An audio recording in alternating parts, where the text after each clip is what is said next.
ये तो पुनीत कार्य एक ग्राम में स्कूल में आयोजित किया है और ये पुनीत कार्य में आप लोग मने भी अतिथि के रूप में याद करियो। मैं फिर आपकी बहुत बहुत आभारी व ऋणी हूँ। सामने विराजमान आठेरा मौजी सरपंचगण शोर जी समस्त सम्मानित लोग विराजमान है। मैं कहनी चाहूँ जिस तरह हमारे पूर्व में बलिराम जी जाखड़ साहब भी कियो कि अपन कई जगह प्रिया लगावा, लेकिन ये एक बहुत पुनीत कार्य हुआ है। जो हमारे देश के भविष्य के निर्माता है उनकी सुरक्षा की जो बात करी, जो जल के लिए आपने सोचा, वो वाकई में एक बहुत अच्छी पहल है जो एक उदाहरण के रूप में पूरे भोपालगढ़ में लोगों तक जाएगी बात और आसपास के क्षेत्र में ये बात जाएगी कि हमको अपना किस तरह से विद्यालयों में जो सरकारी विद्यालय होते हैं और सरकार के द्वारा ढेरों विद्यालय लाखों करोड़ों की संख्या में प्रदेश में है, परंतु सभी जगह बजट नहीं पहुंच पाता, परंतु दानदाताओं द्वारा, भामाशाहों द्वारा और लोगों की भावनाओं के द्वारा जब विद्यालय में कोई विकास कार्य होता है तो वाकई में बच्चों के चेहरे पर जो आप मुस्कान देखते हैं, उनके परिवारजनों के चेहरे पे मुस्कान देखते हैं, उसका हमें बहुत बहुत आशीर्वाद प्राप्त हो पाता है। मैं आप सबने कहनी चाहूँ जिस तरह इतनी तादाद में आगे विराजमान है हमारी माताएं बहना, आपने सबने हाथ जोड़ विनती करनी चाहूँ कि बेटा बेटिया में कभी फर्क मत रख जो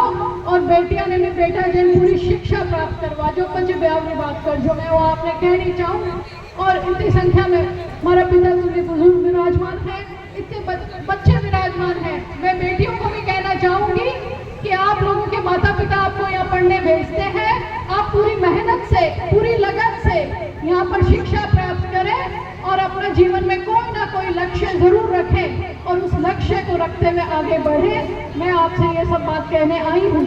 अधिक समय नहीं लूंगी क्योंकि हमारे सामने संत महात्मा विराजमान है और ये अपनी बात कहेंगे, परंतु धन्यवाद जरूर देना चाहूंगी भोपालगढ़ की इस धरती को, हमारे यहाँ के बागोरिया गांव को कि आपने अभी हाल ही में जब चुनाव हुए थे तो इस बेटी के ऊपर बहुत आशीर्वाद रखा और मुझे भारी मतों से यहाँ से आपने विजय बनाया। मैं आपकी बहुत बहुत आभारी और बहुत बहुत ऋणी हूँ और मैं आपसे ये बात कहने आई हूँ कि जिस तरह से मैं आपके बीच में चुनावों के बीच में आई थी और मैंने कहा था कि मैं आपके सुख दुख की भागीदार रहूंगी, आपके विकास की भागीदार रहूंगी, आपके कोई दुख तकलीफ आएगी तो ये बेटी आपके लिए सबसे आगे खड़ी मिलेगी। मैं आपसे बोलती हूँ कि आप लोगों ने मुझे आज यहाँ बुलाया, आप मुझे जब जब भी बुलाओगे आपके इन वोटों का ऋण जो है मैं चुकाऊंगी। आप मायूस मत होना, निराश मत होना कि हमने जो वोट दिया, हमारा अमूल्य वोट दिया, अब वो तो नहीं पहुंच पाई संसद तक, क्या होगा। लेकिन मैं आपसे वादा करती हूँ कि आपकी आवाज़ संसद तक पहुँचाने की जिम्मेदारी मेरी रहेगी। दिल्ली तक, जयपुर तक आपकी जो समस्याएं हैं मैं आगे पहुँचाऊंगी और आपकी सेवक बनकर मैं आपका काम करूँगी। मैं आपको ये बात कहने आई हूँ और आपका एक बार फिर से मैं पुनः बहुत आभार व धन्यवाद कहना चाहती हूँ कि आप लोगों ने मुझ पर जो आशीर्वाद रखा, जो प्रेम रखा, जो स्नेह रखा, उसके लिए मैं बहुत आभारी और ऋणी हूँ और यही चाहूँगी कि इसी तरह से अपना प्रेम व आशीर्वाद मुझ पर बनाए रखना। इन्हीं सब बातों के साथ एक बार पुनः मैं पूरे जाखड़ परिवार का बहुत आभारी, बहुत धन्यवाद दूंगी कि आपने इतने पुनीत